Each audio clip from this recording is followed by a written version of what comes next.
Here we go. Hello, everyone, and welcome to the MT4MH Studios, where we spread our love and we share our ketogenic lifestyles.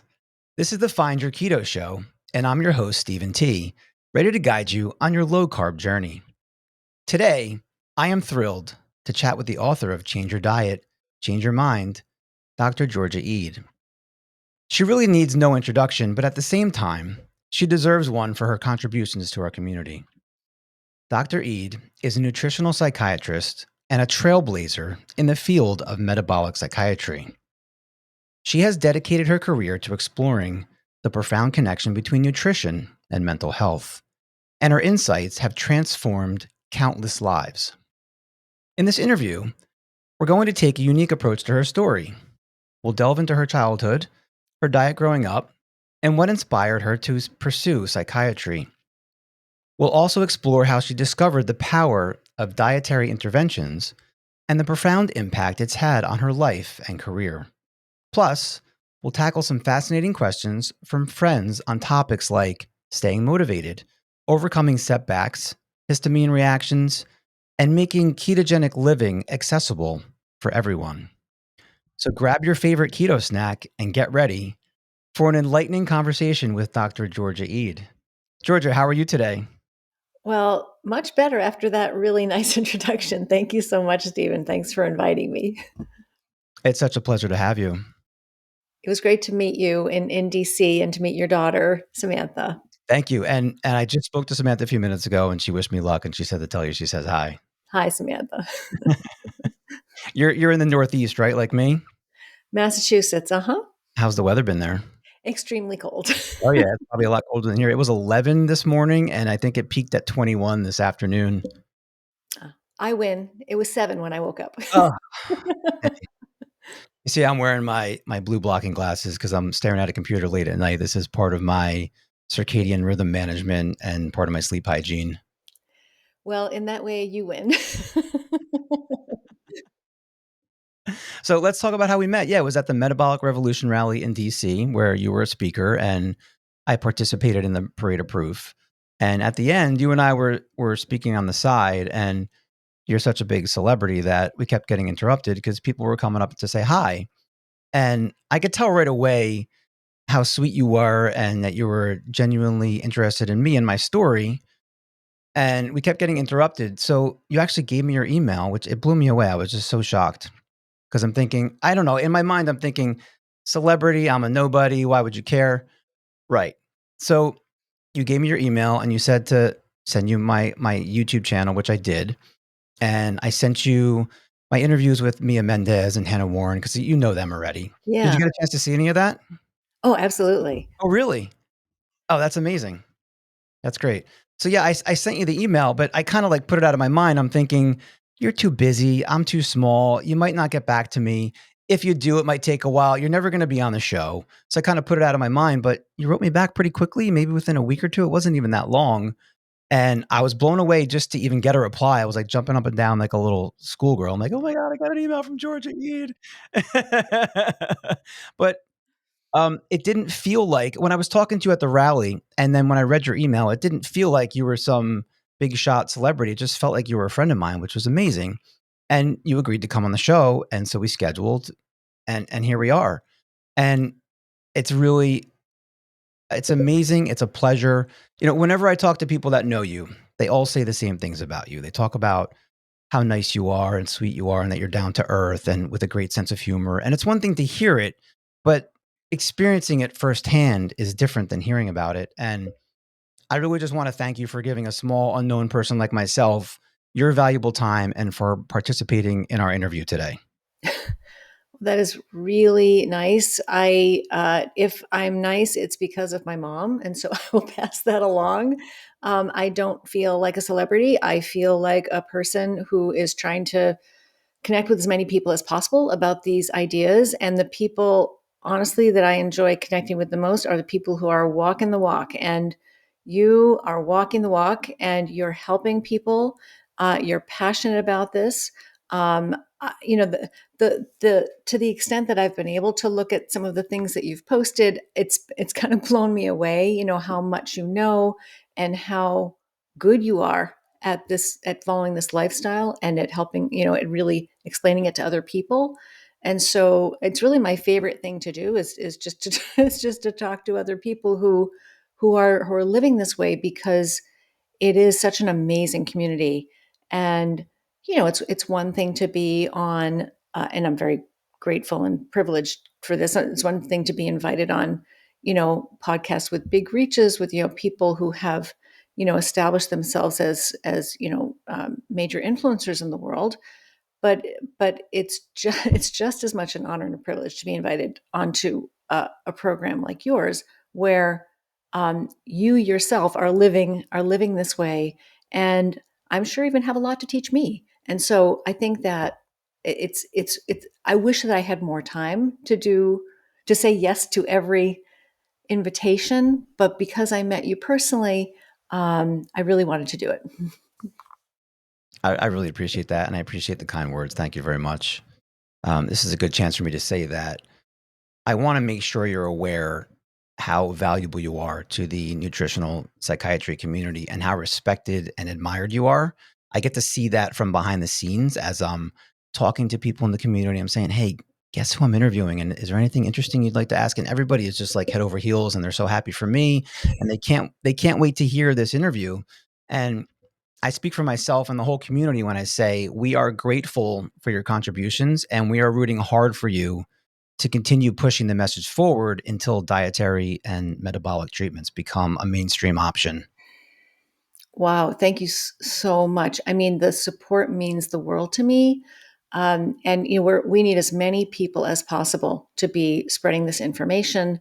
It's really, as this is the science of hope. This is a new way forward for people, and so many people need, to hear this information. And so, thank you for helping me get the word out. And I'm just very grateful. So um, I'm here. I'm here to answer whatever any question you want to ask me. If I don't know the answer, I'll say I don't know. Um, and it sounds like you've got collected quite a few questions from your community, and some of whom I know already. Um, and I think we'll have a really good conversation. And I'll just be as honest as I can about what I know and don't know. That's great. Thank you. I'm looking forward to it. We got all the mushy stuff out of the way anyway now. Right. We can get into the interview. So, part one is going to be about your childhood and your career. And this is something I like to talk to everyone about, all my guests. Can you share a bit about your childhood, what it was like growing up, and what was your diet like growing up? Yeah, so I grew up in Massachusetts, oldest of three girls, and my mom raised us essentially by herself with some help from my grandmother, who lived with us for a time. And really, I honestly to this day still don't know how she did it. I'm really lucky to still have her with me in my life. She's 91. She lives about 10 miles from here. And so we spent a lot of time together. In any case, she raised us on almost nothing, extremely hardworking, extraordinarily caring person, and taught me everything I know about, what's important in life, which is being kind, being respectful to everybody, making your life about service to others, working hard, and and having a good sense of humor, no matter what. And so those are the values that I take with me in my work, and out of respect for her. And so I've really absorbed a lot of that from her. So anyway, she raised the three of us. All of us, well, especially my mom and me and my middle sister, we had weight problems as far back as I can remember. So even when I was in first grade, I remember being overweight and not being like other kids. Everybody else seemed to be able to eat whatever they wanted, didn't have to really worry about it. I'd had to worry about it from as long as I can remember. My mom was always on a diet. I started dieting when I was in the fourth grade, calorie counting, trying to exercise, and my sister too. So I never really thought about nutrition uh, outside of weight control, and I think a lot of girls grow up that way. Now, this was back in the 70s. And, I attended a very small Catholic school.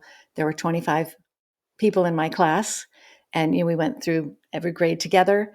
And so I think there's a lot to be said for that. That we all got to know each other very well, and so I was accepted into this group of 25 kids, even though I was one of only two girls in the class, really two kids in the class that were overweight.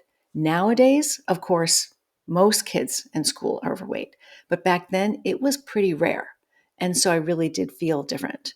Um, so that has really colored my impression of food and nutrition and metabolism from a very, very young age. That's just how I thought about it. And so, what was my diet like? This was the 70s. So, my mom, who raised us on a shoestring, she cooked every night dinner. I can't believe she did. She worked full time. She'd come home and she would make dinner. And it was always, a balanced meal, and always home cooked. And then after, I think when I was coming into maybe the junior high or early high school, was when suddenly all these new foods started showing up in the supermarket.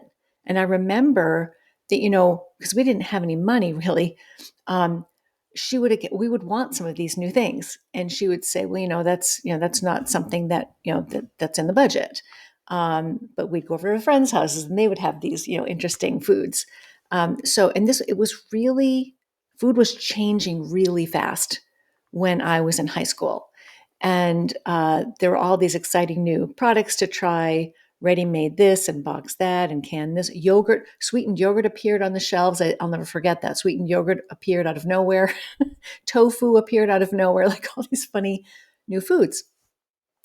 So in any case, she would give each one of us girls, when she got paid every month, she would give us each $1 that we could spend however we wanted. And I would always go to the store and I would get sour cream and onion potato chips and M&Ms. Those are the two things that I wanted to get. And my sisters and I used to joke with each other. We used to dream about, oh, wouldn't it be amazing if we could get locked in a supermarket overnight? If nobody like they just didn't notice that we were there, and we could just eat whatever we wanted. Now to think about how much addiction is behind that. Like, it's just when I look back on that and think, what a sad dream to have. That was what we got excited about. So in any case, gradually this processed food started to enter our lives, and then of course, going away to college, it just got even worse because in college you're up half the night and you're studying, you're under all kinds of stress. What do you have access to in the middle of the night? Vending machines. So, and then when you went to the cafeteria, you could have as much of whatever you wanted. There was just no limit. You could have 3 desserts if you wanted. You could have, so there were no guardrails at all. And so it was very, very difficult for me to control what I ate in college. I gradually gained weight. And by the time I got to medical school, I weighed about 190 pounds. And so it was really a struggle for me. Um, Over time, I figured out if I exercised and I counted calories religiously, that made a difference. It still was extremely difficult, and it was always kind of up and down, up and down. And I was always hungry. Tons and tons of willpower was needed. And then in my 30s, I learned about the South Beach diet. The South Beach diet was a low glycemic index diet. It was the first diet I tried that was easier. It actually made things easier. And then when I was in residency in the 90s, I learned about the Atkins diet. My mom lost 90 pounds on the Atkins diet, and I was blown away. So that was actually my introduction to carbohydrate restriction. And then in 2012, I learned about the ketogenic diet. which is of course very different than a low carbohydrate diet. And that was that was a real game changer for me. It made perfect sense to me why I had had so much difficulty all those years burning fat. You can't burn fat if you're not burning fat. So you can't lose weight if you're not burning fat. So I became fascinated with metabolism and nutrition, and have been really ever since. That's great. Thank you so much for sharing so much detail. I appreciate it. I love that your mom instilled such great qualities in you, and the kindness sticks out, the being respectful of others and also being of service to others. In the last couple of months, I have made it my duty to help people. I'm helping as many people as I can. And with that, I'm also trying to be as respectful as possible to others because I have, I would be considered a carnivore because I eat meat only. And I have friends that do the same thing, but I have, we know Hannah is a vegetarian. I have a friend I'm helping right now she's doing it on vegan, and she's got her fat like 85, 90%. And I don't really care where your fat comes from. If you want to eat plants or you want to eat animals, I don't care. I like to be respectful of everybody's personal choices. Exactly. So I tell people I'm nutritionally pro choice, and I will help you optimize your diet to make it as brain healthy as possible, with whatever food list you feel most comfortable, right? So, and I think this is extremely important because nutrition is so polarized. It's such a polarizing topic, and it's not helpful at all. It really works against everybody's better interest to have these divisions. There's a lot of common ground here, and especially with ketosis, as you've pointed out, ketosis isn't about plants and animals, and it's the macronutrient rules, not a food list. And the macronutrient rules, you can, as long as the carbohydrates are extremely low, the protein is adequate and not excessive, and the rest of your calories according to your energy needs come from fat. That fat can come from plants or animals, the protein can come from plants or animals. And so the carbohydrate can come from plants or animals too. There's a certain small amount of carbohydrate in animals too. It really isn't about it really isn't about that.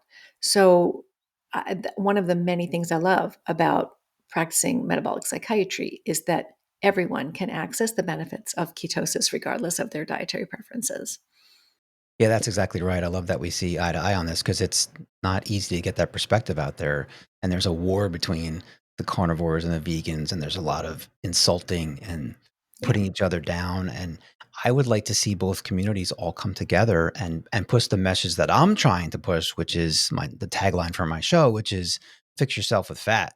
That's what we're trying to do. We're trying to fix our brains and our bodies with a high fat diet. And like we both said, it doesn't matter where the fat comes from. You want plants, you want animals, I don't really care. Just do it. Kumbaya. Exactly. So we heard about your interest in nutrition from your childhood, but did you have any early experiences that sparked an interest in science or medicine? Oh, I've always been interested in science and medicine. I mean, my favorite classes, even when I was very young, even in grade school, were my science and math classes. And I honestly think it's because they're more concrete. And so, I mean, I really wasn't an abstract thinker. So topics like English and history were kind of mysteries to me because you just couldn't look up the answer at the back of the book and be correct about something. I really liked being, understanding, like being able to get the right answer for whatever reason. Now, as I've gotten older, I understand and appreciate the need for fiction, for history, for the humanities. But I've always really been drawn toward the more logical, uh, um, for lack of a better word, disciplines. I've always been more of a left brain person. So in any case, I loved math and science. I loved understanding how things worked. I loved my biology classes, um, and I was just always drawn to those topics.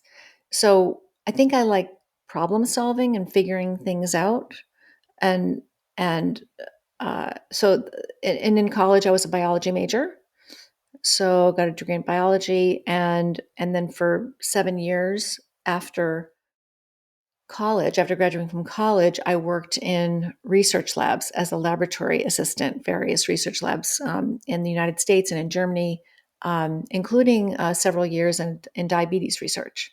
And I had no idea that that I would eventually find myself back in a metabolic field. It just so happened that the labs that I worked in and the people that I worked with, that was the field that they worked in. So in any case, and then I went to medical school, and and was really drawn, of course, to the medical sciences. What led you to pursue a career in psychiatry?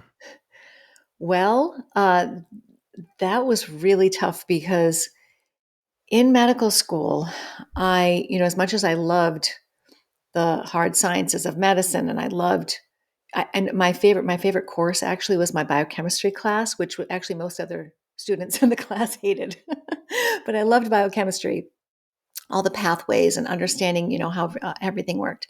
Um, but and I honestly, I thought I was going to end up being a medical specialist, like an internal medicine, or some specialty of internal medicine. Um, and when I took a pathology course, I thought, well, oh, pathology, that's the most concrete of all the medical sciences. I want to be a pathologist. But then I did my psychiatry rotations and I thought, oh, this is fascinating. People are fascinating. Their stories are fascinating. The brain is fascinating. There's so much here we don't understand.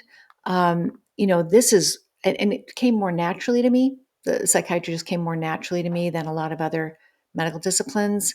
It seemed to be kind of a good fit for my personality because I'm generally not a judgmental person. I'm a curious person.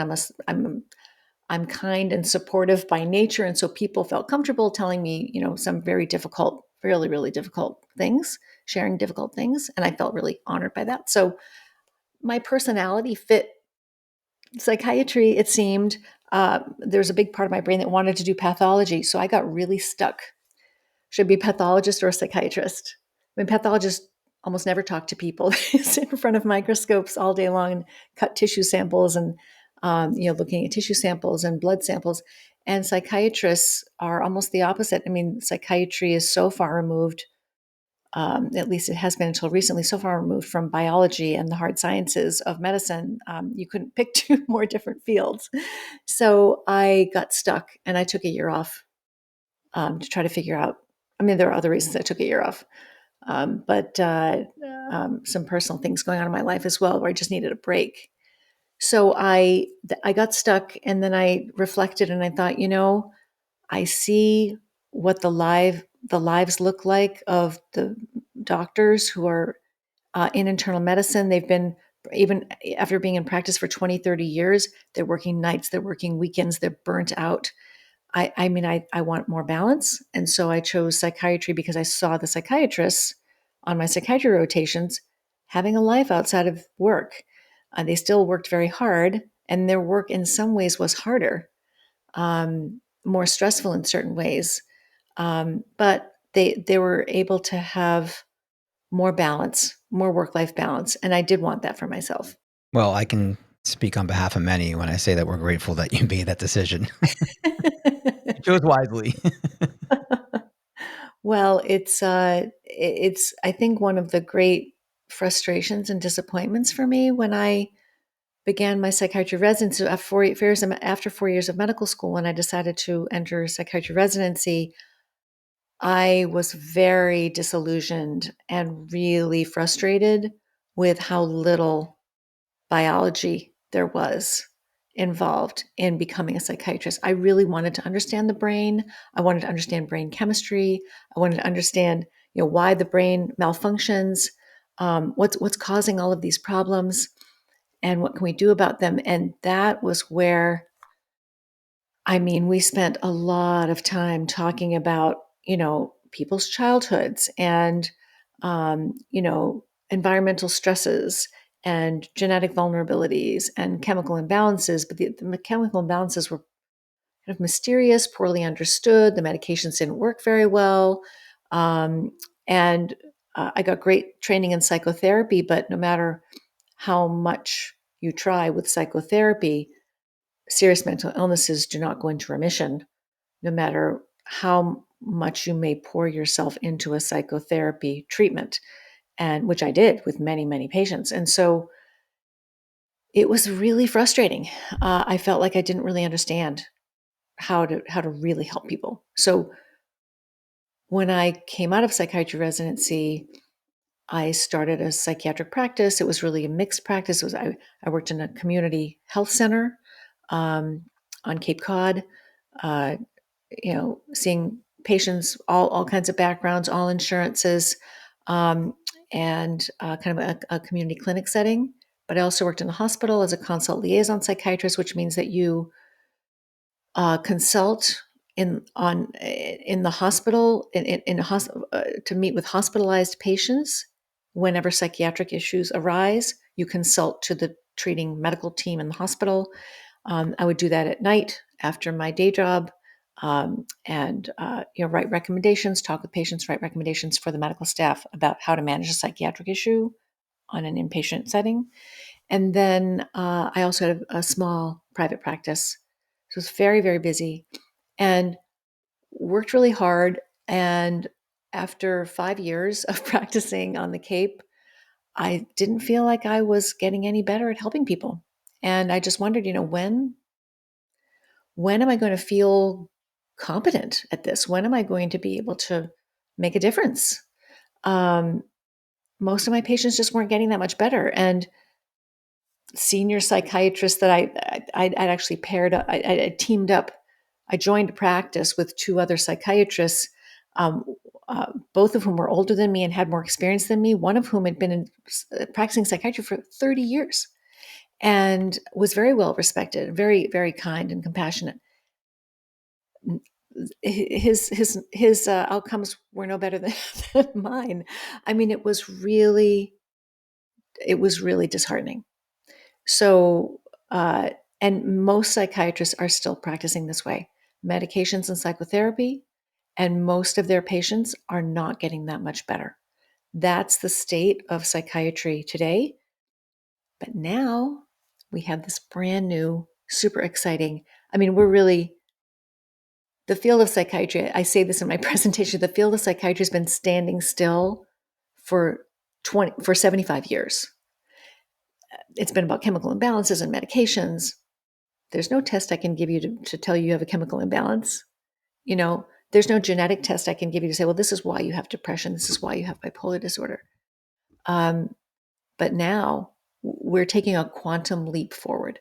The field of metabolic psychiatry represents a quantum leap forward. This is a very exciting time to be a psychiatrist, and it's a really empowering and really hopeful time to be a person with a mental health condition, or somebody who is who loves a person with a mental health condition, because we have really powerful treatments now, root cause approaches that help most people in ways that no medicine can.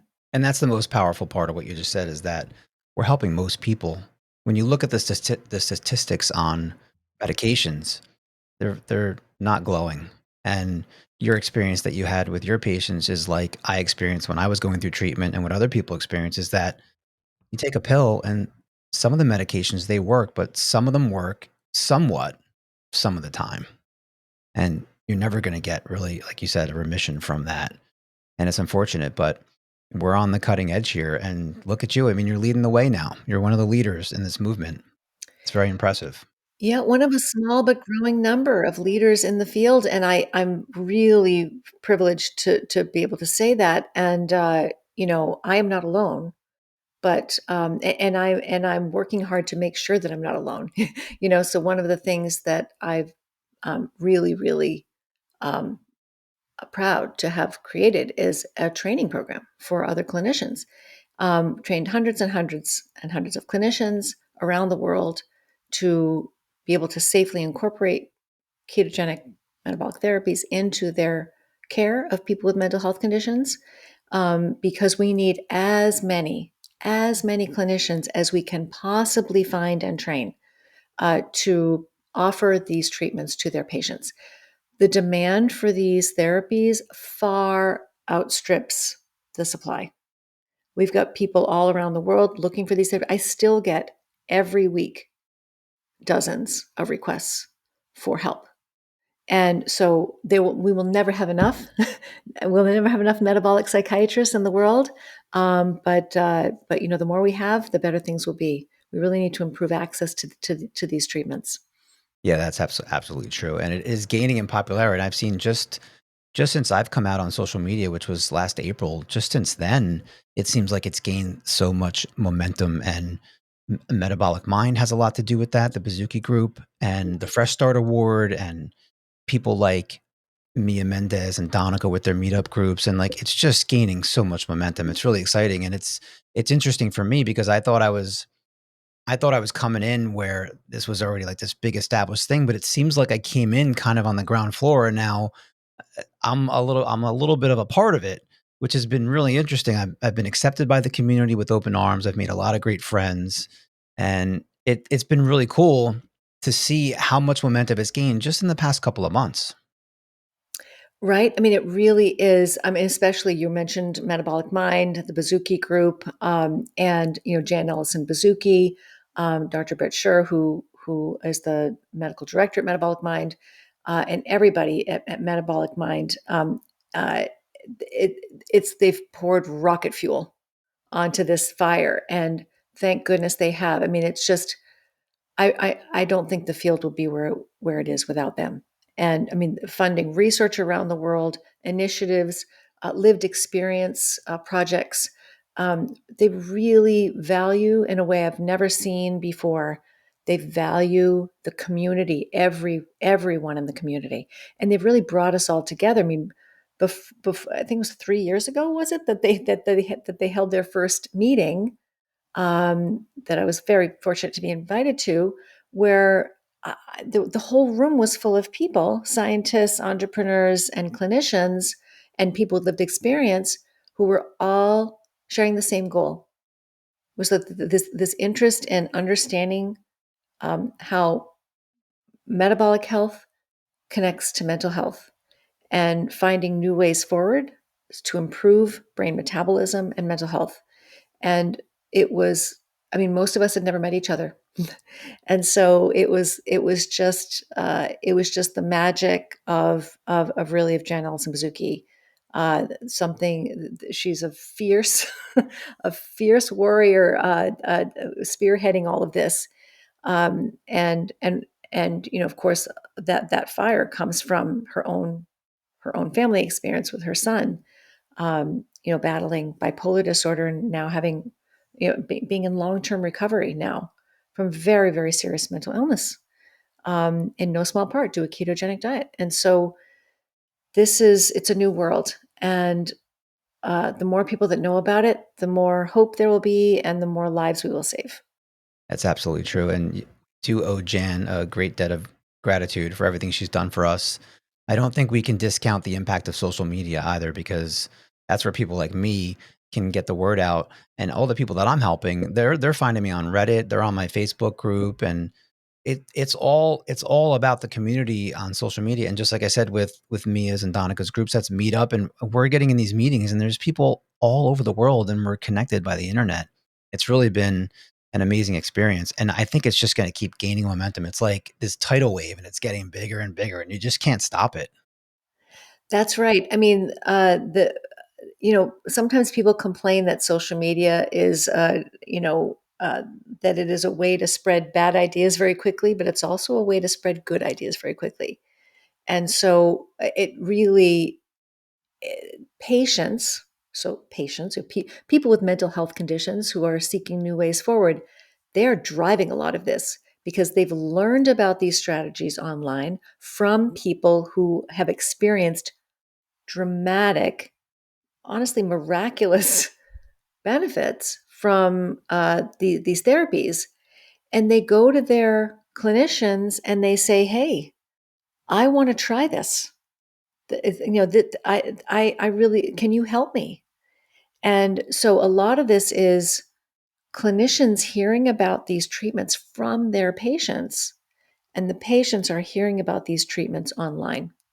And so pretty soon, clinicians who are not up to speed about how these therapies work, how to safely use these therapies, what the pros and cons are, who is, who's a good candidate, what the potential is, they're going to be left behind.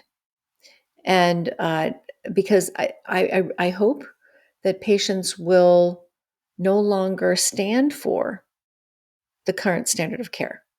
The current standard of care is not good enough. It fails far too many people. I agree. The standard of care, I wouldn't even consider it mediocre. It's below. It's worse than that. It's not doing very much for very many people, and just a matter of time before it catches up.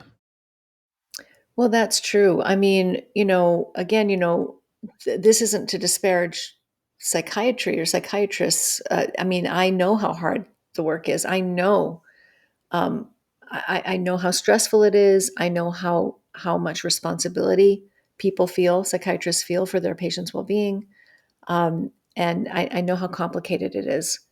And and but I also think that this new way of thinking about things helps with all of that.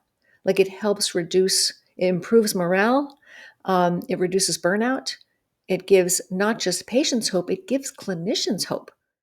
Because most of us, if we're being honest with ourselves, we run out of ideas how to help people. And we just end up seeing people. Not that this is an unpleasant thing. A lot of us really enjoy long term work with people. We end up just seeing people for support for years and years. Medication refills, come in every 3 months to touch base, let me know how you're doing. But the person's not actually getting any better. They're just treading water. And over time, they often will get worse because the disease progresses. And you've mentioned the word hope several times now. And that's something I want to touch on real quick because when I hear Dr. Palmer speak, he says that recovery starts with hope. It's like you can lead a horse to water, but you can't make him drink. The person has to have that sign of hope that there is something better out there. And that's the biggest reason that I am trying to put my story out there. And for me in the beginning, it's still to this day, it's a little bit uncomfortable to be posting on social media and I'm sharing about my life and my daughter. But if I can provide hope to people now, it's amazing. It's only been a couple of months, but I've been able to help a lot of people. And then what I always tell them is they always say like, well, what can I do to, to pay you back? And you don't pay me back. You pay it forward to someone else. I want you now to go help somebody who needs it.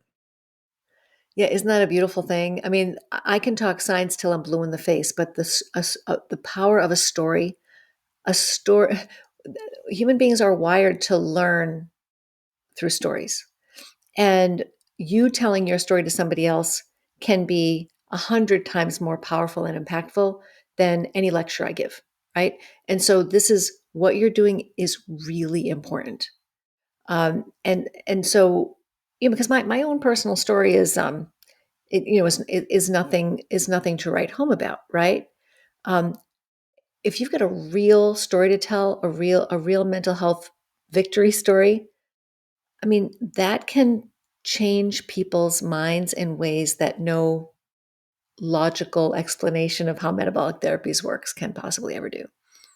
Yeah, that's so true. And one of the things I've always suffered with is feeling less than and feeling insignificant. And even as I've gotten better, I always felt like my story is really not that encouraging. It's not that important. I wasn't like Hannah, where I had psychosis and I was hospitalized and held down against my will and injected with medications. And I maintained my employment through all my struggles. And usually from the outside looking in, I seemed like I was okay, but I was not okay. And I always felt like my story wasn't that important. But getting it out there and then hearing feedback from people reinforces that I do have a very powerful story. And I've told it a bunch of times now. And when I go through it, I can see that it's a magnificent recovery that I've had. I am two completely different people. Now, I don't care. It doesn't matter to me anymore. Like, who cares? I wasn't in a hospital. I didn't get forced against my will. That part doesn't matter. I was suffering and I wanted to unalive myself for 30 years of my life. And I hated myself and I hated life. And now I love life and I love myself. And if I keep up with all my metabolic therapies, I can be my main motivation is to be a great father. Really, I say great, but I just want to be a competent father. She's got her own troubles, and I don't want to be a reason that she's got even more issues. If I can be a competent father, then I'm fulfilling my destiny in life right now. But I'm able to help so many people along the way, and just by getting your story out there, and part of the reason I'm saying this is because I've talked to other people who have said the same thing, that they feel like, well, my story is not that important. You don't really know until you get it out there and you got to tell it. And then you get feedback from people and you'll see how important it is. And once you help somebody, it's the most amazing feeling. For someone like me who dealt with substance abuse for so long, a lot of that is trying to fill a hole inside you that you don't even know what's missing, but you're trying to fill it in. And this is what it is. It's a sense of fulfillment from connecting with other people in the community, people that are thriving like Mia and Hannah, but helping the next person. And then they come back to you and they say, I tried what you said to do and I'm doing so much better. And it's an amazing feeling and it fills a hole that you might not even know is there. It's really amazing. Well, you don't get to decide how important your story is. Other people get to decide that, right? And if you don't tell it, you'll never know. And one of the other beautiful things about this time in life, because this wasn't the case even 20 years ago, but it certainly wasn't the case before that, the stigma that comes with all kinds of mental health conditions, it really is breaking down. People really are feeling more comfortable sharing their stories of mental health struggle, and that is a that I know I know it takes courage, and not everybody will feel comfortable doing it, but more and more people are feeling comfortable sharing their stories publicly. And it used to be, when I was in high school, nobody talked about mental health. Nobody. Um, oh my gosh, this is making me remember something I haven't thought about for so long. When I was in college, there was um, I was a sophomore. I'd transferred into college, and there was a guy on our floor who got hit by a train. And I was so naive. The next morning, I said, is he okay? And the kids on my floor said, well, no, of course not. He can't, he died. And I said, oh, that's terrible. What happened? And they said, well, he did it on purpose, you know? And when I look back at my college years, I think of the roommates that I had, the other students who were on my floor, some of the people in my friend group, there were a lot of mental health issues going on campus. Nobody talked about them. I don't even know if there was a mental health counselor on campus. It was just a different world. I mean, nowadays, colleges have mental health services and people talk about mental health, and there are explicit policies about mental. People talk about suicide prevention. People talk about learning disabilities. I mean, none of that. None of that. I mean, a kid on our floor killed himself, and we never had a meeting. Nobody came to talk to us about it. It happened, and we went on to our classes. I mean, when I look back and they think how different things used to be. So thank you for sharing your story, because I think being more open and public and real about all of us have vulnerabilities. That makes a difference. If we don't talk about these things, then they don't exist. And if they don't exist, people can't get support, and people will feel isolated, and they'll feel, they may be living with a lot of misconceptions about why they're struggling, and blame themselves and hate themselves for not feeling, for not, like you said, you kind of thought it was your fault for a long time, and so thank you. Wow, thank you so much. I'm really sad to hear that story. I'm sad that you had to go through that, and I'm especially sad for your classmate because I spent, like I said, so much of my life wishing to unalive myself. It was really just because I wanted to end my suffering. I didn't want to suffer anymore. I couldn't find relief. But every time I took the next step to like, well, how would I do it, or what would things look like if I did it? Immediately, I shut it down because I knew I didn't want to do it. So it almost made things worse because, like, well, this is what I want, but I don't want it. I don't want to do it. And I can't imagine how much somebody has to really suffering to actually do that and to throw yourself in front of a train. That's just so tragic. I'm so sorry to hear that. Yeah, people who don't have depression or who've never dealt with a mental health issue, it is it's it's unbearable. I mean, obviously it's unbearable if you would rather end your life than continue forward, right? And so if you don't know of another way out, it makes perfect sense to me. And for years and years and years working with people with depression, suicidal ideation, and talking to them and taking histories and asking questions. And um, 9 times out of 10, talking with somebody who wanted to end their life, it made perfect sense. Like it wasn't selfish, it wasn't weak, it was actually, you could see how much sense it made if you understood where they were coming from, and that they were just suffering so much, and they had tried all kinds of other things to try to help themselves feel better. They just didn't know what else to do. And again, emotional pain is really, it's worse than physical pain. So um, when people share these stories, it takes the heat out of it, lets people feel less alone. And especially if you can give them some hope to hold on to, that is the thing. Without hope, you won't see any other options. Absolutely. And this has been a very smooth conversation so far. And some of the feedback I've gotten from people that know you is that, oh, you're going to love her. She's so easy to talk to. She's so down to earth and easygoing. And I could see that now. I want to be mindful of our time and try to get back to some of my questions here. Sure, 'Cause sure. I have a lot I want to get to. Sorry, I've been a little No, no, tangential. no. It's been amazing. It's been amazing. So you talked about South Beach and Atkins as your introduction to carb restriction, but what led you to explore the connection between diet and mental health? Well, when I first heard about ketogenic diet, I was giving a presentation in 2012, the Ancestral Health Symposium. I was giving a presentation there, um, actually about the differences, nutritional differences between plant and animal foods. It was when I was working at Harvard, and that particular conference was happened to be held at the Harvard Law School, so it was right down the street from where I was working. So it was easy for me to go. Gave a presentation there, and there was another presenter there, um, Dr. Ron Rosedale, who gave a presentation about what he called the Rosedale diet, which is a ketogenic diet. And when he explained how it worked, I thought, well, that has been the missing piece in my understanding how metabolism works.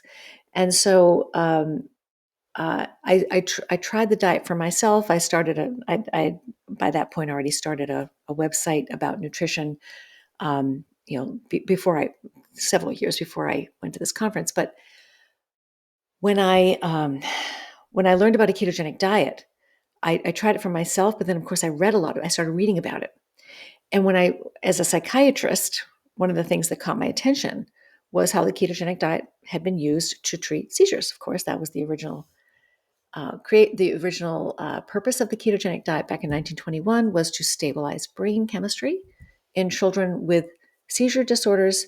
This was long before the availability of effective seizure medications. So, so as a psychiatrist, I thought to myself, well, epilepsy and bipolar disorder have an awful lot in common. We use the very same medications to treat bipolar disorder in many cases that we do that are used to treat seizures. If a ketogenic diet helps with epilepsy, could it also help with bipolar disorder? So I went digging through the literature and found just a few, I think maybe 2 or 3 papers on the topic, people just kind of hypothesizing about it. Um, and so nothing more than that really at the time. But that really got the wheels turning in terms of if this diet is good for the brain, if this diet is good for brain chemistry, what could it do not just for epilepsy and neurological disorder, what could it do for psychiatric disorders? So that was really the beginning of my going down the rabbit hole in terms of studying the relationship between a ketogenic diet and psychiatric health. And that really applies to me because the only treatments that have ever worked for me in my life were anti-seizures, anti-seizure meds. So I never had a seizure. I was never diagnosed with epilepsy. I just found out recently, literally like in the last month or two, that my grandfather was epileptic and he had seizures. They didn't come on until after he suffered a brain trauma in the military, but he had full on seizures. And oh, by the way, he also had anger issues and would at times would rage and break things just like I did since I'm a kid.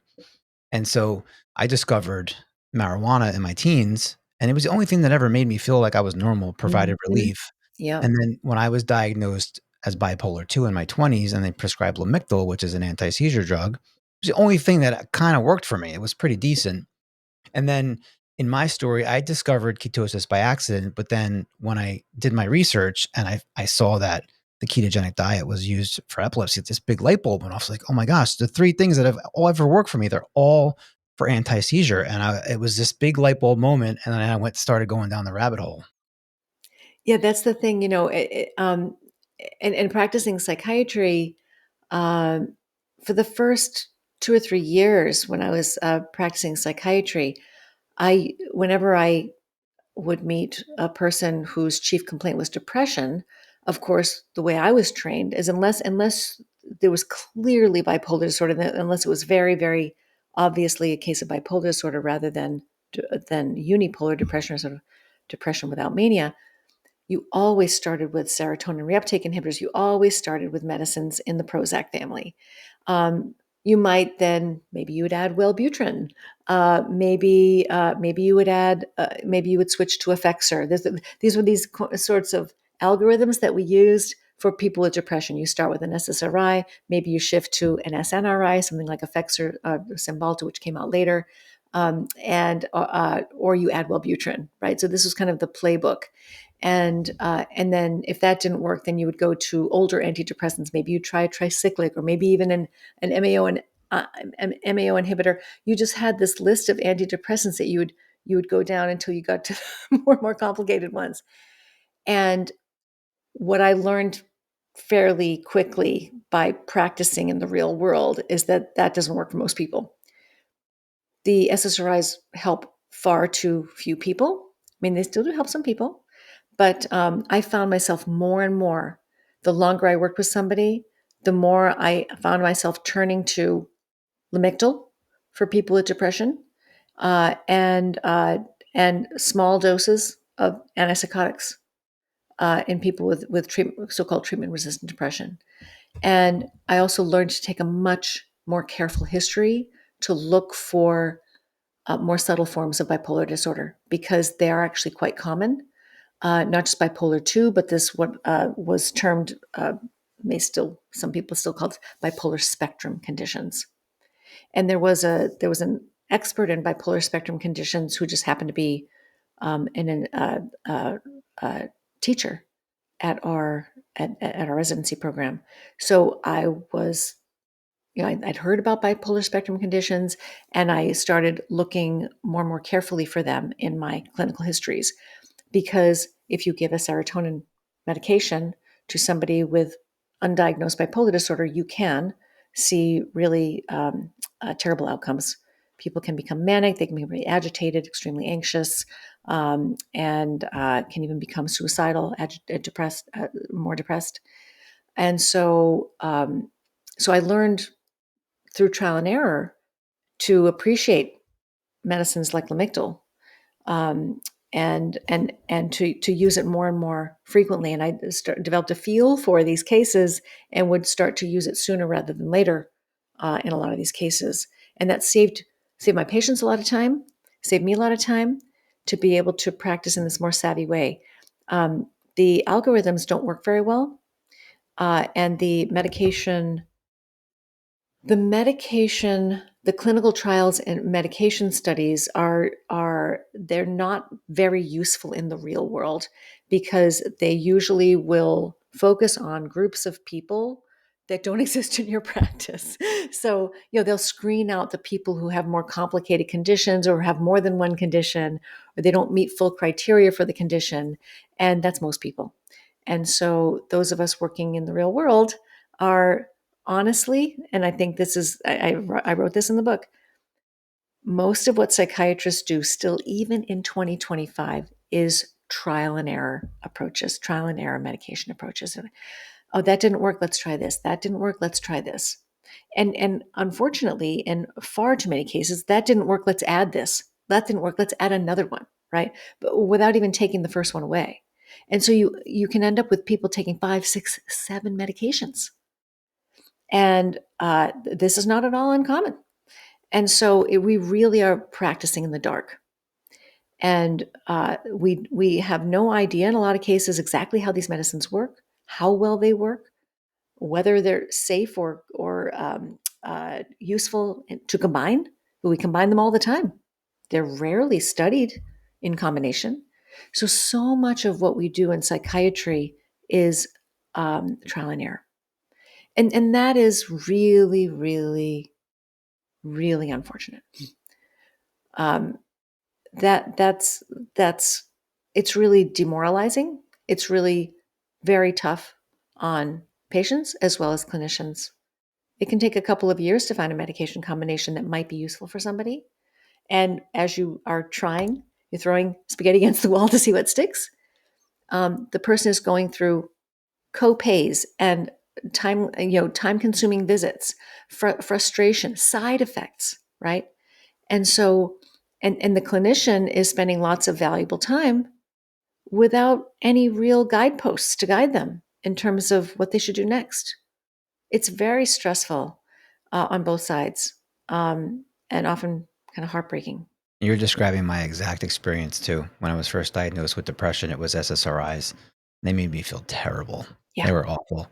And then it was the Wellbutrin and the Effexor, and then it was both at the same time. Yep. And then later on, when I was on Lamictal, I was also taking the Wellbutrin and the Effexor, and somewhere in there, I was taking Remron, which Yep. kind of worked okay for me. It kind of when I was trying to get off smoking marijuana so much, the Remron took its place well because it made me tired at night and I Right. could go to sleep, but terrible weight gain.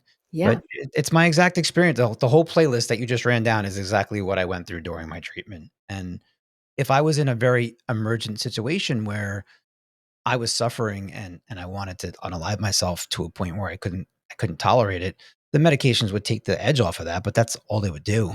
And then after a while, I would just start dealing with the side effects. And then, like you said, add another medication or try something different, try a different, it doesn't work for most people. It's terrible. Well, I mean, medications don't solve problems; they cover them up. If you're lucky, if you're lucky, they cover them up. And so, they're not. They don't heal the brain.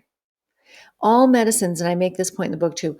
All medicines, psychiatric medicines. I don't care if it's a blood pressure medicine or a psychiatric medication or medicine for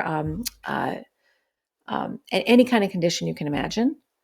Um, they're designed to interfere with normal human biology. So they have side effects.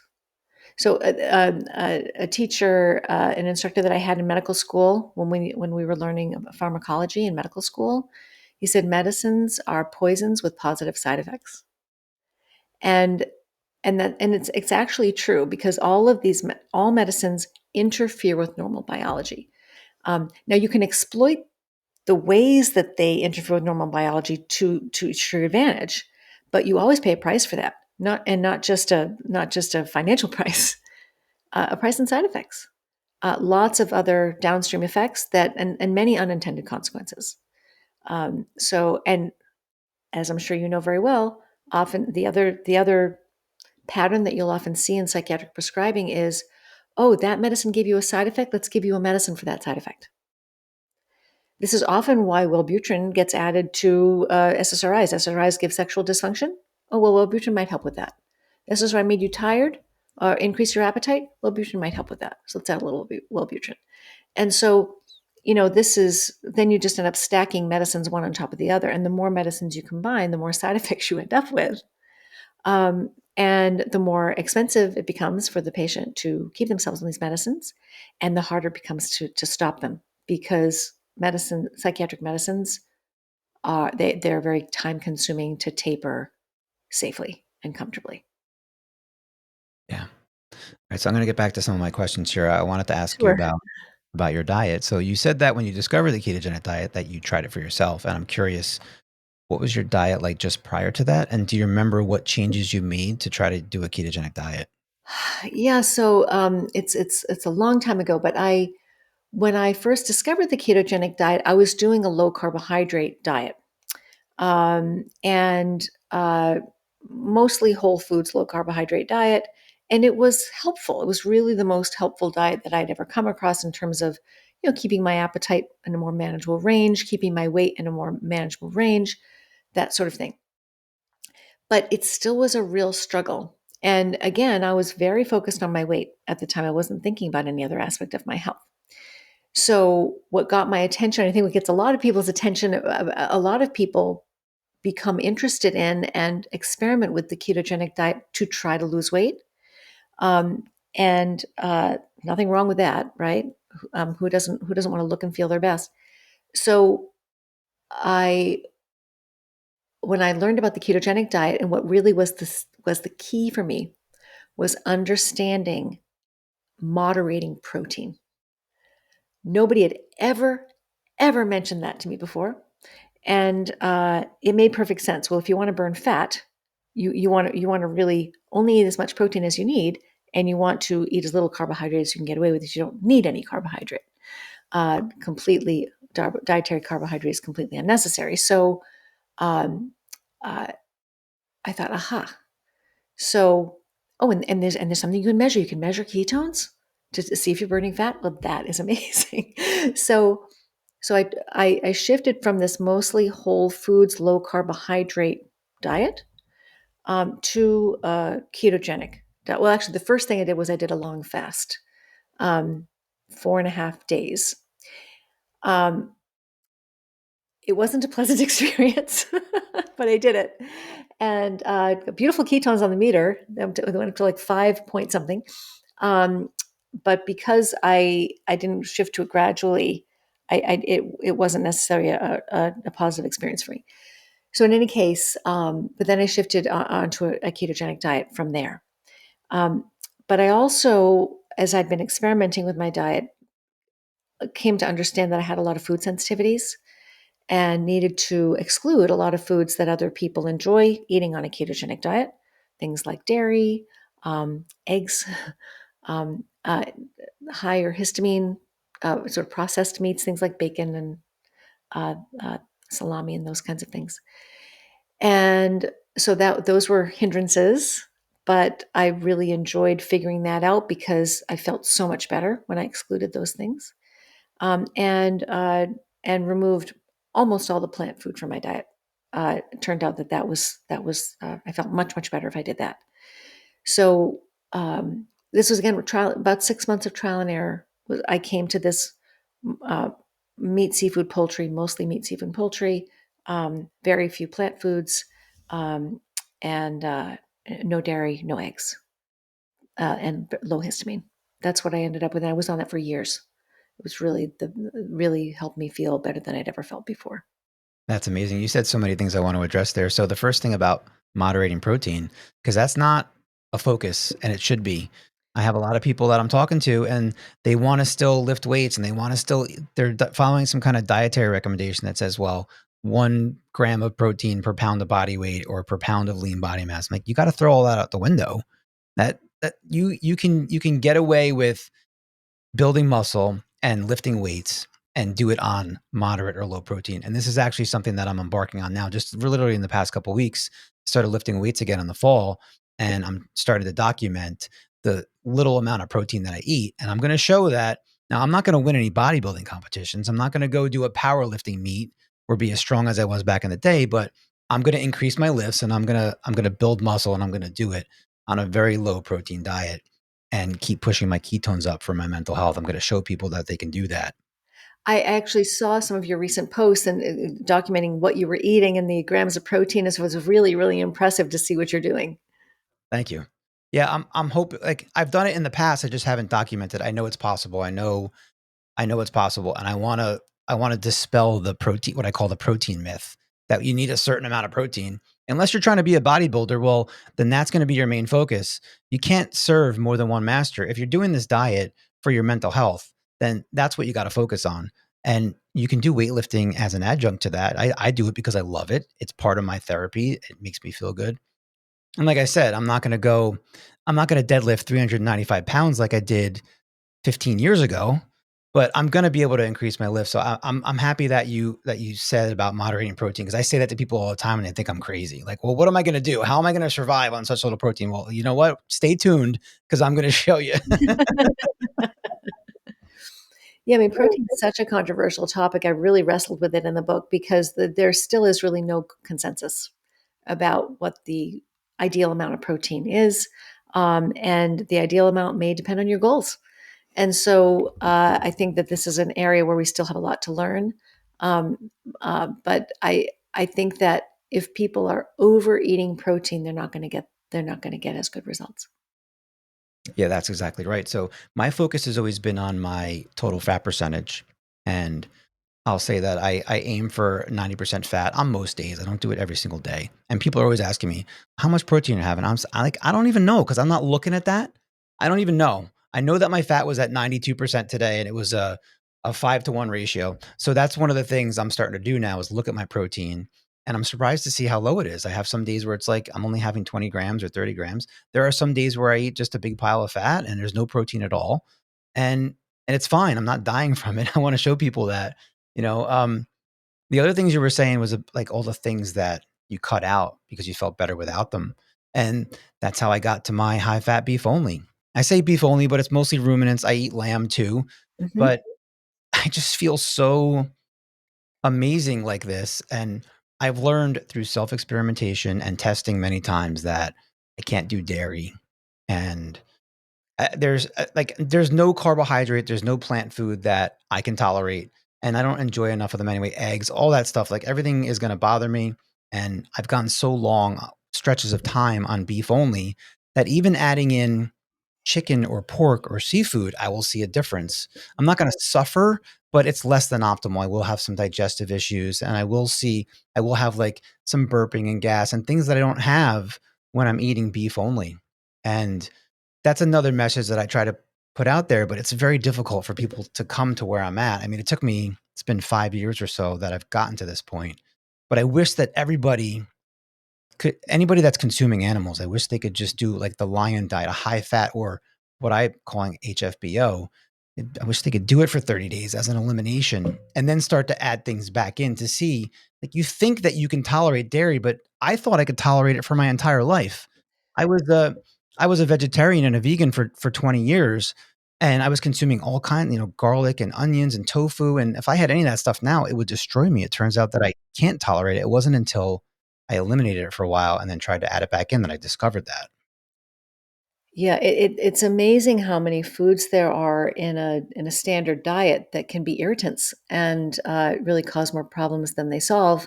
And most people never experiment with plant foods because we're told that the more of them we eat, the better off we are, and that you need a wide variety in order to be healthy. And so people, it's the last place people look when they're not feeling well, is at the potential plant culprits in their diet. And so, I mean, I do, and I write about this in the book too. I do think that if we were, if our systems were healthy and hadn't been, I mean, we are. I think we evolved alongside certain types of plant foods and should be able to tolerate more plant foods than I personally tolerate or that you personally tolerate. But that doesn't mean that that's going to bring you optimal health.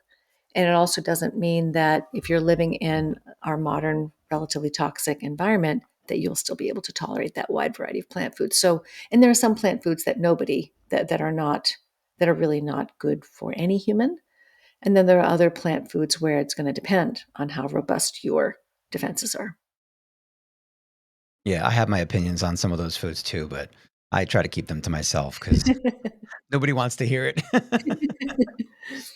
So can you tell us, like, what does a typical day of eating look like for you now?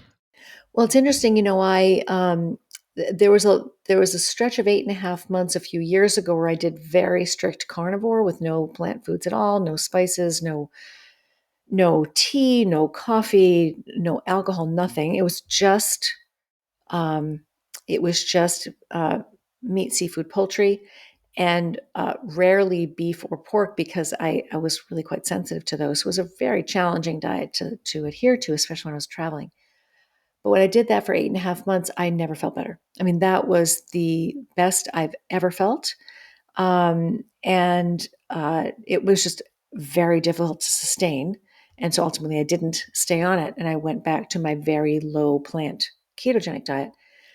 But I I've recently, especially on January 1st, of course, when people tend to do these things, is I've gone back to I would say like 99% carnivore since January 1st, because I don't feel as good. I haven't been feeling as good on the more relaxed plan, and so I'm kind of diving back into that world to see, if I can, to see if I can really get back to a better place. So, um, what did I have today? I had a duck breast. That's one of my favorite foods. I think I don't do as well with beef as with other kinds of red meat. So I think of duck as steak with wings. So I had duck today. What else did I have? Um, I think I had some smoked salmon as well. I think that's actually all I've had so far today. And seltzer, I drink a lot of seltzer water. I haven't had any coffee or tea. I've let go of a lot of that. So, um, yeah, it's very satisfying. I'm not thinking about food at all. I haven't had that much to eat today compared to what I normally would. It's almost 7:30 p.m. I'm not distracted by food noise, which is really nice. How many meals are you typically eating in a day? I usually eat two.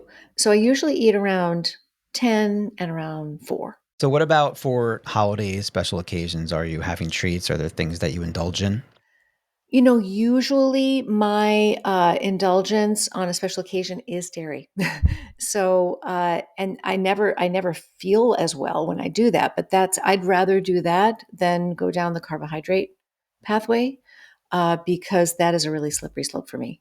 In terms of addiction, it's hard for me to manage that. So for me, having some cheese or having some cream in my coffee or that sort of thing, um, I will sometimes do that on a special occasion, because I can easily get back on track the next day. That's great. Yeah, that's a slippery slope for a lot of us. And anybody who's following my story knows that I ate candy on Halloween and then Christmas and Christmas Eve was not good to me. But when I'm doing things right, it's funny, that you say that dairy is your treat instead of like a piece of chocolate cake or something like that. For me, Oh. um, I, I'm 99. I've been 99% raw for many months now, and so for me, and it's beef only. A treat for me is like I'm gonna go grill a nice big steak on the grill, or like last Saturday, Samantha and I had a daddy daughter day, and she loves grilled chicken, so I grilled some chicken drumsticks and that was my that was my treat. I'm having cooked meat or I'm having chicken instead. uh, yeah, it's all relative, right? Yeah, Where we draw the line. It's honestly, the simpler the diet is, the easier it is.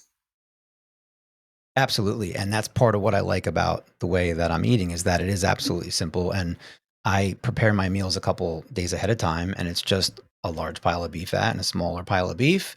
And I have it tracked in chronometer ahead of time. I have it prepared. It's in a bowl, and the bowls are labeled. And it's I grab the bowl, I eat, and I'm eating once a day, and that's it. And I'm good to go. And it's so simple and easy. And then I have a lot of fat and meat that's already weighed out and in bags and in the freezer because I have this idea that I want to treat my food like my medicine. And when I was taking Lamictal, I'd have a bottle with a pill and it'd be 150 milligrams, and I would take that every day. So I have my food weight. I have 200 grams of fat. I have 100 grams of meat. I have 50 grams of liver, and they're all in bags. And I can say, well, what's my medicine for today? I can go down there. I can grab, okay, one, and that's it. And that's how I dispense my medicine. That's what I've been doing lately. Yeah, I mean, there's so many different ways uh, to construct a very healthy carnivore diet. It's so funny that even it's really the simplest dietary pattern, but it still means different things to different people. And so, and I think a lot of us are still experimenting. and trying to find, what works best for us, and what suits our lifestyle. And so it's always very interesting to me to follow people who are experimenting with their diet in the way that you are. I found it very interesting your before and after pictures that you put up. It was around New Year's. Um, I You can see the inflammation. You can see the inflammation in your face, and so many people are walking around with that level of inflammation every day and not recognizing, not understanding, not realizing that that is coming from their food choices. So, I mean, so it's a really beautiful, really sharp distinction that after a 5 day fast. So you had some dietary transgressions, and then after a 5 day fast, it's like you rejuvenated yourself. You look like a It, completely different person. it's so funny to hear you say that you're seeing my posts, because like when I'm putting stuff out there, I'm not even realizing that someone like you is see. I don't know who's seeing it, but I'm like, wow, Georgia, you just seeing my post. That's pretty cool. That's what social media is all about, right? So, we learn from each other, we get influenced by each other, we get supported by each other, even it's the silent majority, right? So, a lot of people may see your post and not say anything, but you're out there, and you're making a difference. Thank you.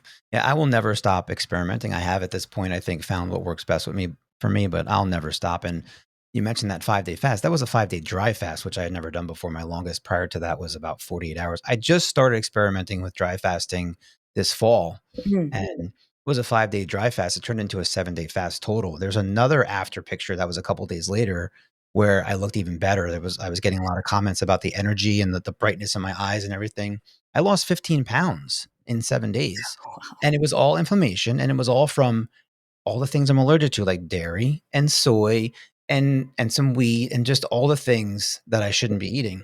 But I'm the type that I want the most aggressive and the most effective approach. So if you could tell me that 7 days of not eating and I'm going to be better, and then I can hop back on track, that's what I'm going to do. That's the way I like to do it. And that doesn't suit everybody. Some people need to take baby steps and take it slowly. And for me, no. I wanna go as hard and as aggressive as possible, and I wanna get this over with, and that's what happened by the end of the fast. I was feeling amazing. Now I still suffered mentally for another week or so, but I managed to get myself back on track, and here I am a couple weeks later, and I have some of my numbers written down, but, like, this morning, my glucose, I think, was 74, my ketones were 6.0, Wow. and I'm lifting weights, and I'm ea to me, I'm eating handsomely. I'm having great meals every day. I'm not restricting myself, and I'm Hmm. getting amazing numbers. And if I would have tried to do it the slow and small way, it would have taken weeks to get back on track. Yeah, fasting is a really powerful tool, and it's thanks largely, of course, to Dr. Jason Fung. Um, Lots and lots of people know that fasting can be healing. They know that fasting can be a really powerful tool. And so I think at least I, largely have him to thank for that. And so many other people I know, because he makes the information so accessible, and so easy to understand. And he's really, I think, changed a lot of people's lives. I started fasting years ago, and I had found Cole Robinson of the Snake Diet. Do you know him? No, You don't know Snake? Well, no. if you could check him out now, you're gonna see somebody who seems really angry and just yells and screams. Cole Robinson? Is it Cole Robinson? Yes. It's Okay. called the Snake Diet. He makes his own snake juice, which is just an electrolyte mix. Hmm. I found him like 5 years ago when he would stand at a whiteboard and he would give lectures, and he taught me all about fasting. His whole approach is to be really hard on people, and it works for the right kind of people. He starts out his videos by doing this mean stare, and he says, "Hey, fatty." So Oh he God. he he demeans people, but for some people that works. Right. That's And true. That's and true. he's very, very polarizing, because even the people that hate him are still watching his videos and they're commenting how much they hate him. But he has shown over the years, like, so many different ways you can do things, and he'll do like a coffee. I don't know. I'm trying to think, like a coffee and pickle diet, and then he'll do like the McDonald's diet, and he does all. But he shows you how you can stay in ketosis. You can lose weight, and that's how I learned about fasting. Dr. Fun came on later on in my journey, but I hear him on podcasts, and it's great to listen to him. Well, that's it. I have not heard of Cole Robinson, but I will, of course, I'm curious now. If you're gonna look him up, you got to go back like 5, 6 years ago Okay. and watch some of his older long form videos. That's where it's most valuable. Okay. So I want to be conscious of your time. I mean, we were scheduled to be done soon. It's almost 7:30, I and do need to stop pretty soon, but what are some of the questions that you want to make sure we get to? well, I absolutely wanted to do my closing questions because I've done that with everybody. Sure. But I have all these questions from other, I don't know, from Mia and from Hannah, and I just probably gonna have to skip it all. Well, do you want to try to do like a rapid fire? And Okay. and I'll try to be succinct. All right. All right. Let's do that. All right. So this is about advocacy and resilience. How do you stay resilient and manage stress when facing criticism or pushback in your advocacy?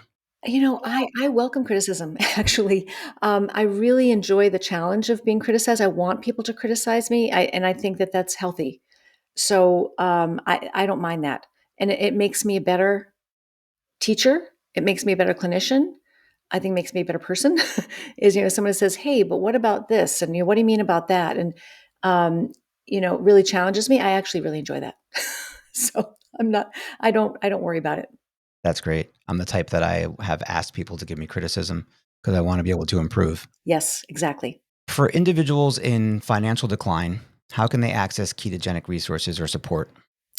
Number one, the Metabolic Mind website is a treasure trove of completely free information, inspiration, education, lived experience stories, interviews with experts. It's just amazing.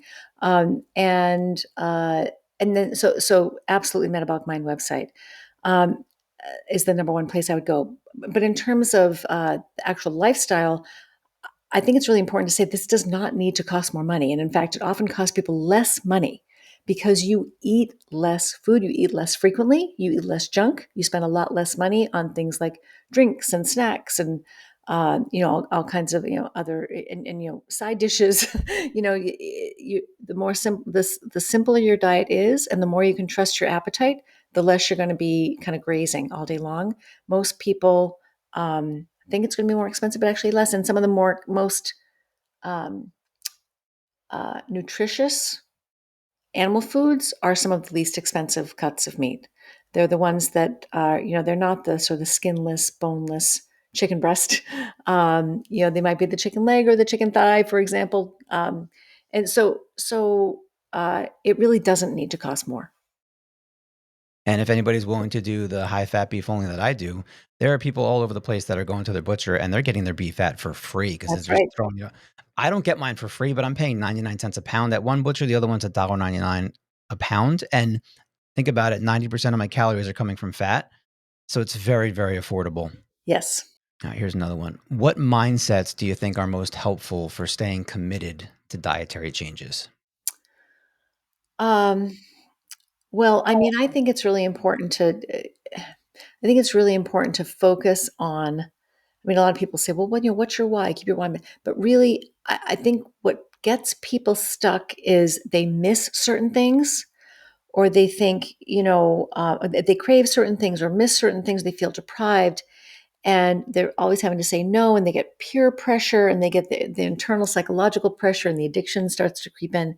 And really, I think one of the best questions that I have found, or the best statements I have found when people are really struggling is, when you, behind every no is a yes, right? So this is a choice. You don't have to eat this way.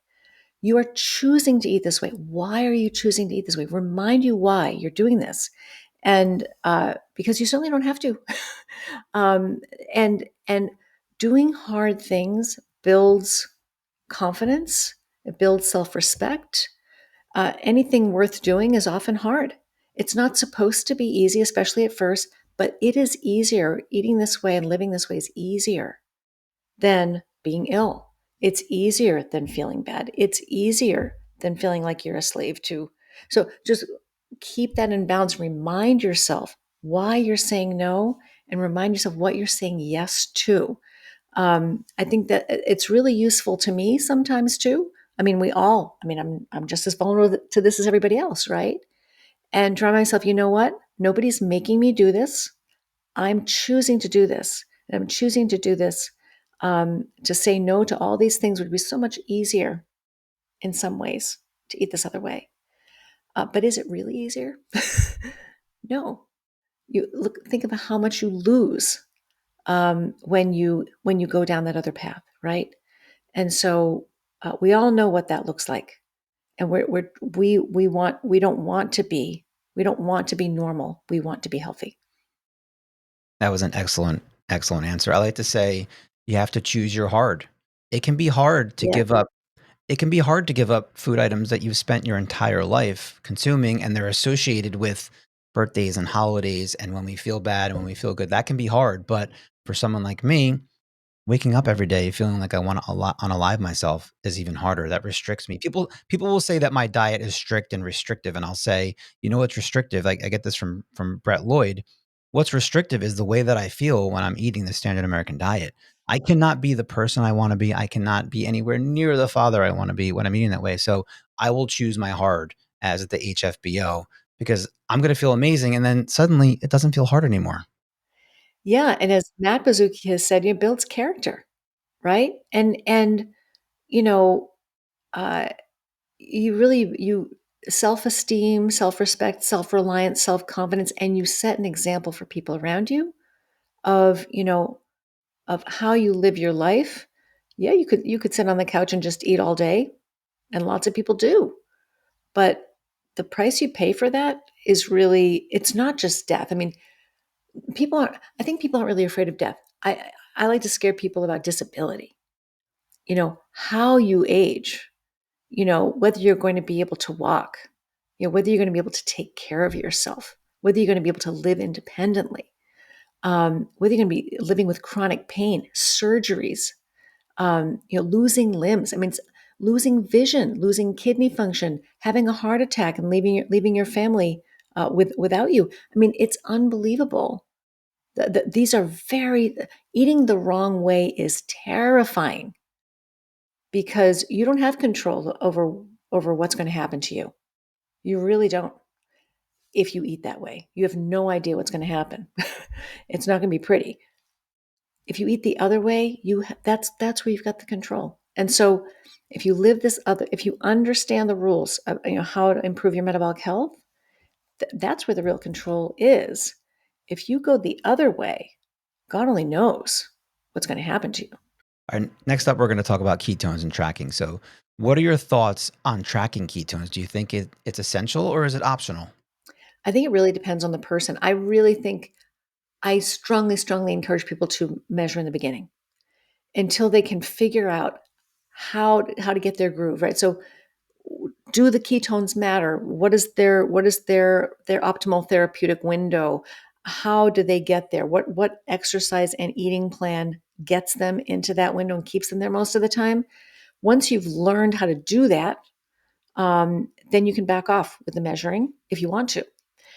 But there is one group of people where I actually find it very useful to recommend measuring long term, and those are people with food addiction, because I think people with food addiction, I mean, it can be such a helpful accountability tool to keep you honest with yourself.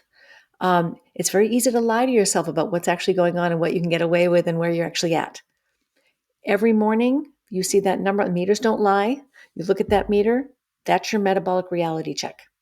If there's a number on that meter that's in your healthy range, that's motivation to keep going. If the number on that meter is outside of your healthy range, below your healthy range, then that's information for you. You're going to be more vulnerable that day.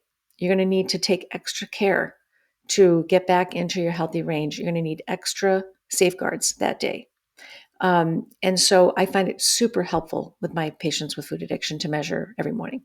Absolutely, that's the way I do it. I like to test first thing in the morning, right upon waking. Some people will say, "Well, I like to wait a couple hours because you have the dawn phenomenon. Your glucose is elevated." And I say, "Well, I want to see that elevated glucose because if I'm nailing that number, then I'm doing something right." That's right. That's right. So I agree with you. The fasting measurement in the morning, I think, is really the best. So I've heard Dr. Chris Palmer say on a podcast that if one of his patients wants to try the ketogenic diet, he wants a 3-month commitment from them, and he wants at least 2 months of ketones, 1.5 or higher. Would you agree with this recommendation, or do you have maybe your own you could share? Well, I recommend that people aim for ketones between 1.0 and 3.0 for at least 6 weeks. And if they're not noticing any benefit at all, then we do some troubleshooting. If they're starting to get some benefit, I ask them to go 12 weeks. So before they can say, you know what, this really isn't working for me. Um, as you know, a ketogenic diet, when it's constructed properly, helps most people. It just does. And so when people contact me and they say, well, the ketogenic diet hasn't worked for me or it made my mental health worse, it's either because they weren't in ketosis, they weren't measuring, or they were measuring and they were in and out of ketosis, they weren't in a therapeutic range. And so they either were not consistently in ketosis or they weren't in ketosis at all, or they didn't try it for long enough because you can feel worse before you feel better. So the commitment, so I agree that you need a long commitment, 6 to 12 weeks. I also agree that you want to be in good, consistent ketosis, and that therapeutic range is going to be different for each person. But some people, I have patients who get better with ketones of zero point 0.5, and I have other patients who need their ketones to be above 2. And so everyone's a little different. So I just say, let's aim for 1 to 3 to be in that range all the time. And then we can adjust from there.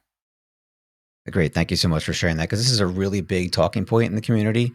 And there's a lot of debate over it. And people are always asking me, what do you think? And I have my own opinion, but I'll always say that it's going to be up to you. But I will always say that you got to try it. Someone will come to me and say, well, I'm not doing so well. I'm like, what are your ketones? Well, they don't know. They're not testing. Well, what is your total fat percentage? Well, they're not tracking their food. People are coming from the lion diet and they're eating what they consider fatty steaks all day. And even if you eat the fattiest ribeyes, you're only going to be at like 65 to 70% fat. It's just Exactly. not, if you're doing it for mental health, it's not enough. Yeah, most meats are like more like a 1 to 1 ratio, if that. And so you really are missing out there if you don't Right. understand what you're Yeah. doing. Yep. Yeah, and for me, I prefer my GKI to be around 2.5 or lower. And for people who are not familiar, the GKI, the lower the better. So that's going to mean my glucose is in the mid to upper 80s and my ketones are in the mid to upper 2s.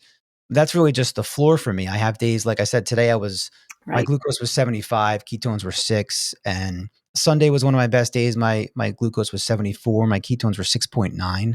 That's a GKI of 0.59.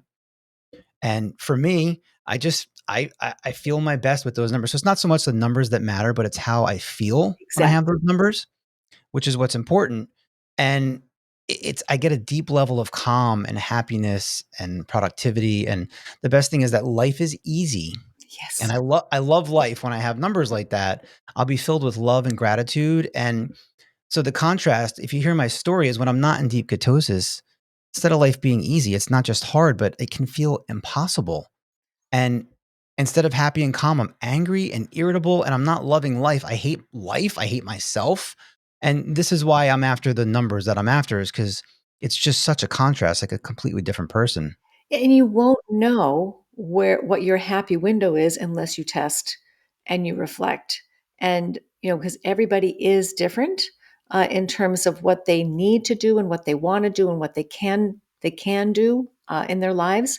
So the testing is just this wonderful discovery process where you get to learn. I mean, most people, as you know, have never been on a ketogenic diet long enough to experience what's waiting for them on the other side. And when they do cross into that other realm, it's often a life changing experience. Like, I didn't know I could feel like this. I've never felt like this before, and that's what makes it sustainable. It's like, oh, I mean, getting there can be hard, but once you get there, it's really it's so worth it. I think everybody deserves to explore what's possible for them on the other side. And that's exactly what I tell people. I always laugh when someone comes and like, well, I've been doing this keto diet and my energy's tanking. I don't feel great. Like, well, how long you been doing it? Oh, it's been 6 days. I'm like, it's like it's like 6 seconds. Like, you barely, come on. I always laugh at that. I got one more, and then we'll get into our closing, all right? So, Okay. your book mentions gradually lowering carbs. Yeah. Do you have any other strategies or suggestions to accelerate keto adaptation? Yeah. So to kind of jumpstart ketosis or get back on, if you fall off the wagon to get back on, I've got lots of different strategies in there. Some of those are in the book too, which we'll go over. I don't like to accelerate. I don't like to, well, let me just put it this way. So if someone is starting off on the ketogenic diet and they're gradually lowering their carbs to get their glucose and insulin levels into a healthier range, they can make that process more comfortable, and they can kind of speed that process up. They can use exogenous ketone supplements. They can use fasting. They can use exercise, and they can. So those. There's a fourth one that I'm suddenly forgetting. It's so funny. So anyway, but the big ones really are fasting, because that lowers everything that we eat raises insulin to some extent. So nothing lowers insulin more effectively than not eating anything at all. So it drops insulin like a stone. So, but you do have to be careful with these. If you're The reason why I'm hesitating around this and I'm being nuanced and hedgy is because it can be very uncomfortable and sometimes even risky for some people to get into ketosis too quickly. And so, especially if you're taking certain medicines or have certain health conditions, you definitely want to go slowly. So, you want to be very careful about the fasting and calorie restriction and exercise and those kinds of things. But so, you really want to do that with clinical supervision. But let's say that you've been trying for a couple of weeks and you haven't gotten to where you're trying to go. You can add these strategies in to deepen ketosis, to raise your ketone levels, because there are three things that need to happen to get into ketosis. You have to lower your glucose levels, you have to lower your insulin levels, and you have to burn off some of the glycogen, the stored starch in your liver. All three of those things have to happen. So, lowering glucose is about the carbohydrate restriction. Lowering insulin is about the protein and carbohydrate restriction. And lowering the amount of glycogen in your liver, you can do that with exercise. So exercise will help you burn off some of that glycogen, and those things will help you cross into ketosis more quickly. But again, I want to just caution that some people should not get into ketosis quickly, and that's why the way I wrote the book was to help people gradually get into ketosis. The other situation where you can use these jump starting strategies is if you've fallen off the wagon, you need to get quickly back on. So, just like what happened for you on your post, right, Stephen? So you took a few days off from your healthy eating plan. You didn't feel well. You're like, okay, I'm just going to fast until I feel better. So you can do that. You can fast until you see those ketones appear in your meter, and then in your healthy range, and then you know that it's okay for you to eat again if you want to. So you can use fasting, you can use exercise, you can use exogenous ketones to get yourself more quickly back into ketosis. Okay, great. Thank you so much for that. And I just want to clarify for my situation, especially with the dry fasting. It turns out that dry fasting is very polarizing. I had a post on Twitter about it, and it was like within a couple of days, I had like over 20,000 views. It was the most attention I've ever gotten. But there are some people who are like, "Well, you can't even go 3 days without water. How are you still alive?" It's very polarizing. But I want people to know that I did not just jump into this. I've been fasting a lot Yeah. for a very long time, and even the dry fasting. I said I started a couple months ago, and I would do a day, and then I did 2 days, or I would do 30 hours, and just playing with it and seeing how it goes and seeing how it feels. So I had lots of experience. I didn't just one day wake up and be like, well, I've never fasted before. Yeah, I'm going to do a 5-day dry fast, because that could be dangerous and uncomfortable for people. So I want people to realize fasting is like a muscle that you can exercise and strengthen. And I've been doing it for a very long time. So I'm very experienced at it. He's an expert. I don't know about that. Thank you. All right, I want to get into our closing now, because we got to get you out of here. All Sure. right, so I have two questions that are posed to your younger self, right? Mm. The first one is related to diet and mental or physical health. What is a piece of advice you'd give to your younger self before you discover the diet, something that would have gotten you through the tough times? Do you mean a piece of dietary advice? It's whatever you want it to be. You're talking to your younger self and you're Oh, helping your younger self get through some tough times. I honestly, if I knew then what I know now about nutrition, I could have saved myself so much pain and heartache and stress and hard work and humiliation and demoralization, defeat, hopelessness. If I understood how food worked, if I understood what I needed to eat to keep myself healthy and to help my body regulate its own weight, my entire childhood and adolescence would have been completely different. My whole life would have been different. And so I want to, if there are young women out there, get your facts about how the body works. And calorie restriction and low fat diets and under eating and over exercising is not the way. So learn learn about insulin and how insulin.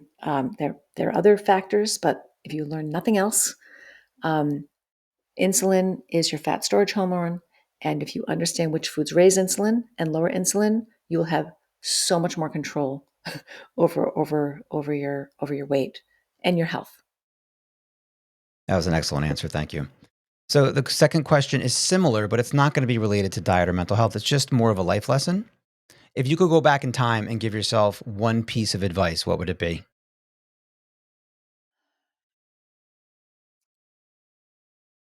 I think it's really not about nutrition. It's real. It would be really to have been open and honest with myself and other people about what I actually wanted out of life, rather than trying to figure out what other people wanted from me. So just to be in touch with the things I enjoyed and the things I cared about and my own ambitions, rather than try to figure out what I was supposed to want. You waste a lot of time trying to make other people happy, and you really, stay in touch with yourself, and stay true to yourself and have the courage of your convictions. What a great message. And what I love about these questions is that you're posing these to your younger self, but the answers you're giving, really everybody out there should be listening to what you're saying. The first answer about insulin and the second answer now is it's a great message for everybody out there that's listening. Thank you. What would you say, Stephen? What would be your advice? Oh, for both questions? Yeah. Oh, okay. Well, this is interesting because I've been waiting for someone to ask me what I would say. The first one to get through the tough times is what I would tell my younger self is to find something you are absolutely passionate about and to cling to that passion and let it be the reason that you continue to live each day. Oh, That's what I would say. I love it. I And discovered your other? my other one, my life lesson to my younger self would be to question everything. Question everything you're told, everything you see, all, not just the dietary advice, but if I could somehow when I was 27 look at myself when I'm 47 and see that I was a vegetarian at the time. I'm eating raw beef fat and meat. I'm walking around my neighborhood barefoot when it's 19 degrees out. You know what I mean? It's because I'm questioning everything. I'm wearing all cotton clothing. I'm not wearing polyester. I don't have Wi-Fi in the house. I'm avoiding EMFs. Look, I'm wearing the blue blocker glasses. All the things I'm doing go against conventional wisdom. And I wish that I could have started questioning everything I was told when I was younger. Questions make life so much better. They really, really do. And I think they also break down the all kinds of divides between people. If we just got more curious about each other rather than decide making snap judgments about each other, or any of the things that we think we know. Just stay open, stay curious, and enjoy the discovery process. And thank you so much for asking me that because I've often wondered if anybody was going to do that, or I've often thought about, well, what would my answers be? I'll be lying in bed, falling asleep at night, and thinking like, how would I really answer this question? What would my answer be? So that was great. Thank you for giving me that opportunity. Passion, you can't go wrong with passion and curiosity. I mean, Right? those are great answers, Right. and I can't believe nobody's asked you before. 'Cause that's what you get when you interview a psychiatrist. I'm actually much more comfortable asking questions than answering them. So I got one more. This is my signature question. Okay. So this is a question that should encourage you to share a broader, more philosophical insight or a life lesson All right. that that ties into your experience with the ketogenic lifestyle and hopefully provide something meaningful and potentially new after our in-depth interview. So I call this my fat-fueled philosophy question. What's one powerful piece of fat-fueled philosophy, a life lesson, or a mantra that you've embraced on your ketogenic journey and that you think could inspire our listeners?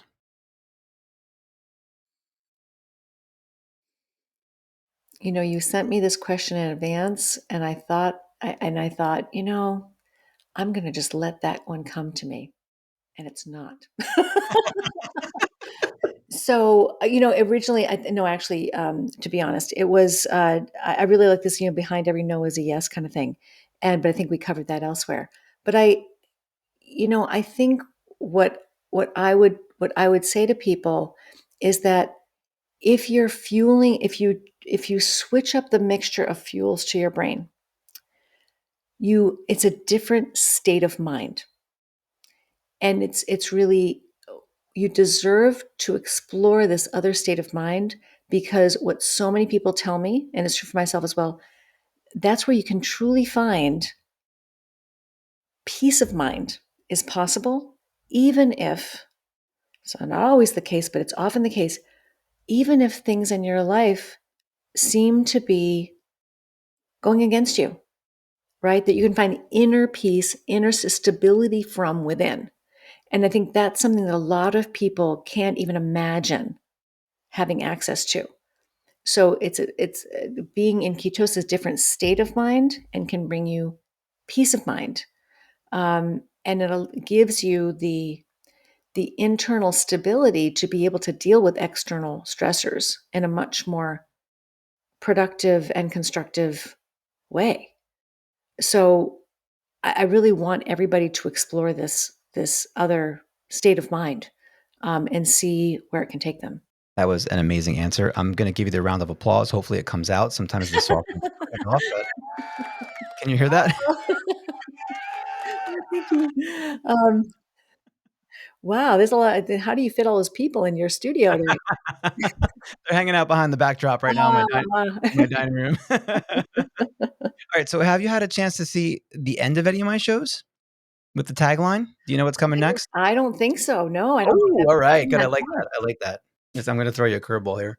All right. So, I'm going to get my get up on. And while I do this, I have to take my headphones off so I won't be able to hear you. So, I have my tenets in life, and it starts with the ketogenic diet. And I've talked about fasting and meditation, sunshine and body movement, and all the things that I do to strengthen my mitochondria. One of my tenets in life is to have fun and enjoy life. Because after all, I say, and what's the point of even being on earth if we can't have fun, right? That's What's the right. point of that? So, my tagline for the show is fix yourself with fat. I actually have it on the back of my shirt. I don't know if you can see that, but Yes. when we were at the rally, I think my daughter was wearing this shirt to support me. So, I have my own unique way of saying the tagline, like a rapper. I say, fix yourself with fat. And what I've been doing is asking all of my guests to say the tagline for us. And then I'm putting together a compilation, and I'm going to come out with a video of all my guests, all the clips of them doing the fix yourself with fat line. So what do you think, George? Is that something you can do for us today? That sounds very easy. In your own unique way. Fix yourself with fat. All right. That was excellent. Thank you very much. Thanks a lot, Stephen. It was really a lot of fun. All right. So what I want to do next is real quick. I want to say a proper goodbye, because I've had some of my interviews where we just did the tagline and then I didn't really say goodbye, and I felt bad about doing that. So Oh, I'm going to say one last time that, I want to thank you for your time and for supporting me, even though I'm small and I'm new, and really sincerely from the bottom of my heart, for giving me your time. I know everyone listening is going to enjoy this interview and will benefit from your wisdom. So thank you. Thank you in return. It has been a pleasure. I've had a lot of fun. And thank you very much for inviting me. Thank you.